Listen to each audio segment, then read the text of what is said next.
when did you last sing to someone? Okay. And when did you last sing to yourself? I mean, I'm recording now, so you might as well get started. Yeah. So yeah.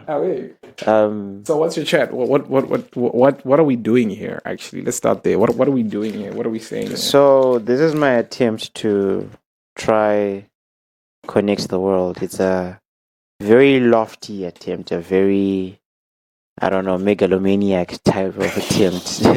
Why is it lofty, dog? Why is it lofty? Like, because we all have stories we tell ourselves about the roles that we want to play in people's lives and how you want to self-actualize in that particular sense. And for me, I found that I can do that. Whether I'm correct or not it remains to be seen. But I find that I can do that through people. You know what I'm saying? I enjoy. So you're saying your self-actualization is connected to your experiences with people. Yes. Okay. It's because our relationship to the environment and the people around us is symbiotic with how we feel about ourselves and how we see ourselves. You know what I'm saying? So like, in other words, you're calling people around us an environment. Yes. Okay. Yes. And so I was listening to Sam Harris, this other guy. What's his chat about? I think he's a neuroscientist. I love neuroscientists, but he just at this point you might as well go hustle one day. You never know. You know. So he was talking about free will, right, and how it doesn't exist. You know that we as human beings, we're always open to experience. We're always open to learning. Our environment is always changing, and our environment informs the kind of person you are. You know, it was actually a conversation about how we should, the way that we diagnose evil, quote unquote. The more we learn about the human brain, the more we should be able to diagnose it like diabetes. Wait. Say that. Wait. What's his thesis? So if I'm too okay. So when you are sick, no one gives you shit for being sick. No one says, "What the heck were you doing being sick?" You know, and the human condition. I'll just use the human condition, but the way that we act, the way that we act on a day-to-day basis, we to some level, a significant level, we have autonomy, right? But you find that many of the decisions you make are very subconscious. Okay. You know. So that's what negate. Okay, no, you can go on. You can go on before. And it built out of habit, and it's a whole conversation that I would have better prepared for if I knew this was where I was going.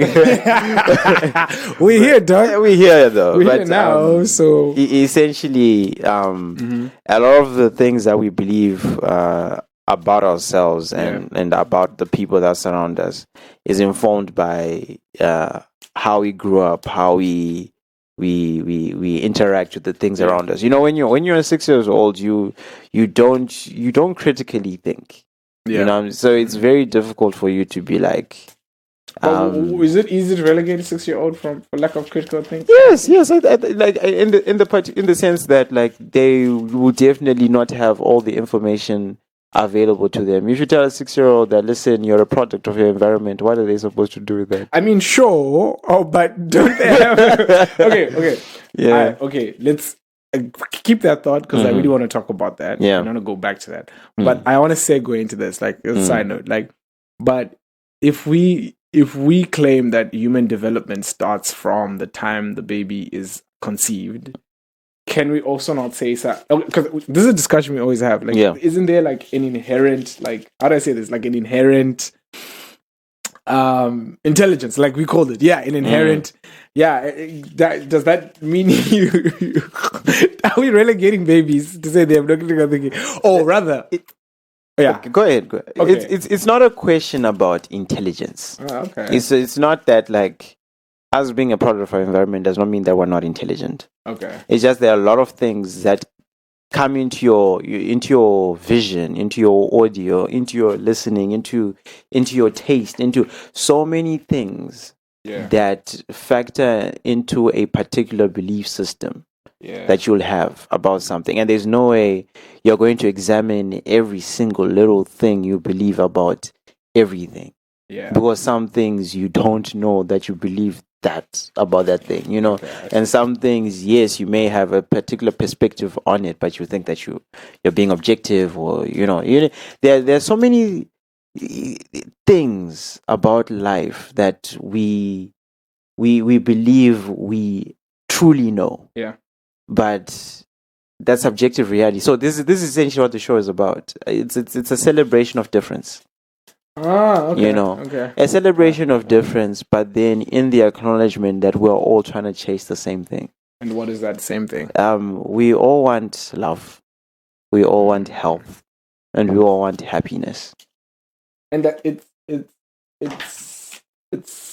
like a, when you wonder why people are religious, or you wonder why there's a need to believe in a higher power. Back to that other conversation about the lack of certainty and how uncertain situations create anxiety, right? It kind of makes sense, because where there's uncertainty, there's really hardly happiness. There's really hardly health. There's really hardly things like, love. Because you're uncertain about a lot of things. So you're not willing to, for example, I'll give an example, you're not willing to love. So I think, I don't know where I was going with this, but yeah,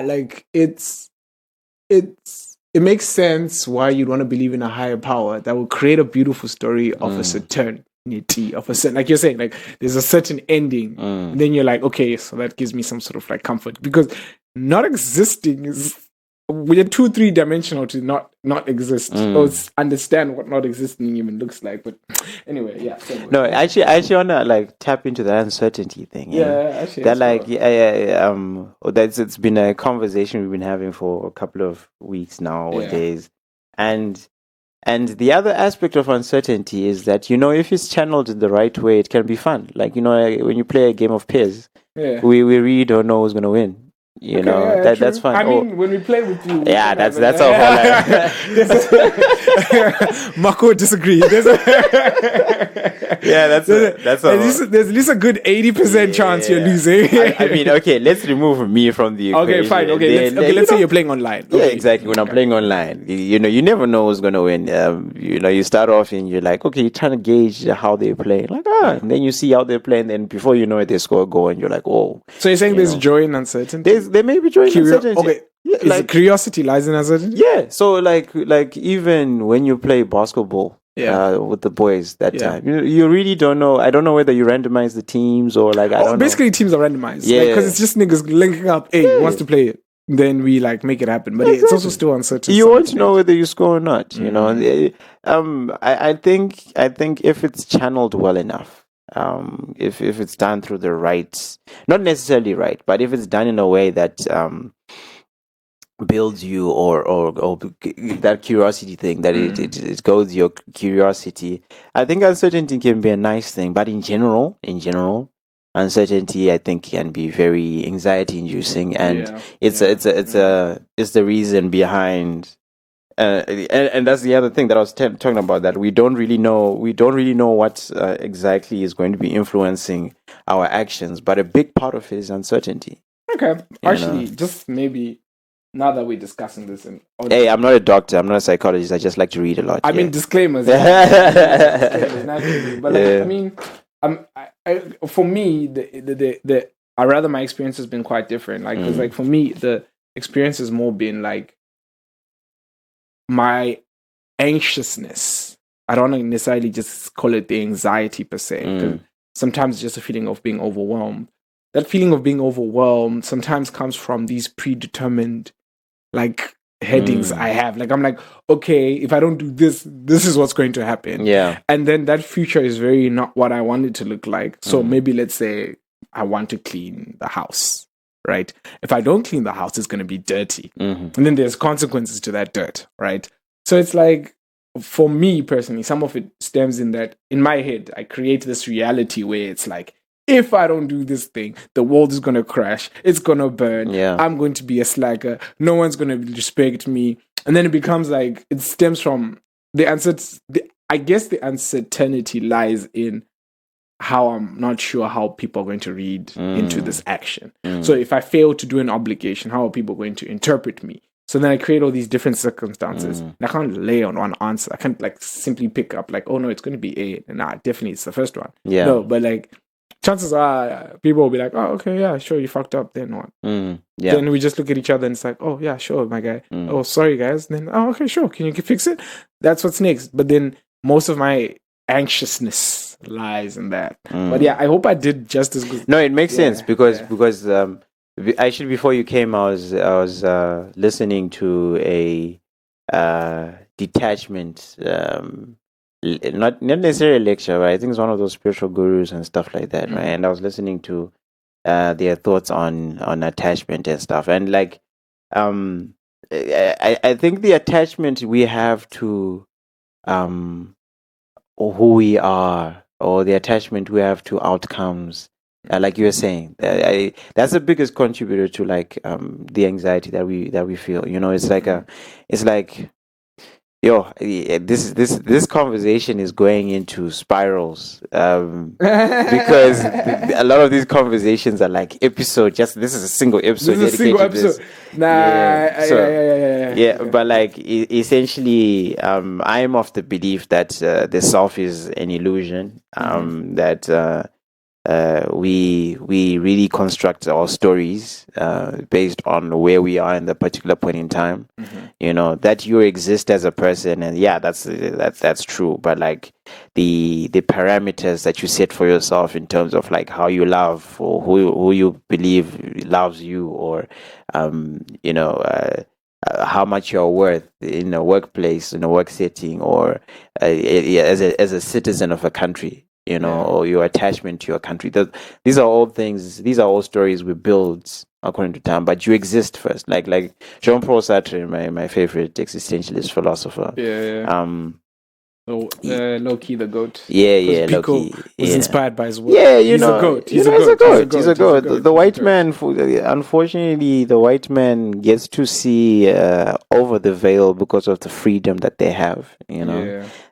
So I guess we've gone back to free will. Okay, in a roundabout way. We're back to the main topic. Exactly. We're back to free will. That like Jean-Paul Sartre says, you exist before you. What did he say? Essence precedes existence. Or is it existence precedes essence? Yes. Essence. Well, isn't essence precedes existence? Okay, I don't remember. Well, what does precede mean? What comes before? Right. So existence precedes essence. Okay. Yeah, exactly. Okay. You know, so you exist before you become quote unquote you. Or before you have substance. Yeah. Substance being maybe the content that defines. Yeah, the content that you use to define who you are. Your identity markers. You know what I'm saying? Yeah. They'd be like, I'm a Zimbabwean who learned at Prince Edward, and you know those stories. You know, they come well after the fact after you exist. Okay. You know what I'm saying? So, and then so yeah, it comes back to this free will thing. So I was doing this thing about attachment, and I'm finding I did an earlier meditation on it to detach on a particular story that is bothering me, and you know, like I think being able to remove yourself from a feeling, or not saying that you must not feel what you feel, but removing yourself from a belief that you're supposed to expect something from something, you know what I'm saying, or you're expected to do something. You know, I think it allows you to be more free, you know what I'm saying, and again, free will, you know, it's in the word. Interesting. But that's a roundabout thing. What I actually wanted to ask, man, was how are you?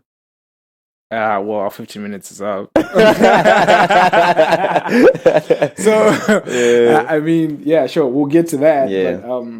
But I guess maybe just in a sense, for my section to close, to close this discussion, I guess, so that at least we can give people time to get confused. Is I read this book. You know my Bible, my Black Consciousness Bible. You know the Bible. You know the Bible. Yeah, my Bible, my canon. And they were saying there was this discussion because it's about Black consciousness, right? And it's based on Biko's work. And they're trying to write a critical analysis of Biko's work, right? Relating it back to people like Frantz Fanon, Paul Sartre, Jean-Paul Sartre, all these guys.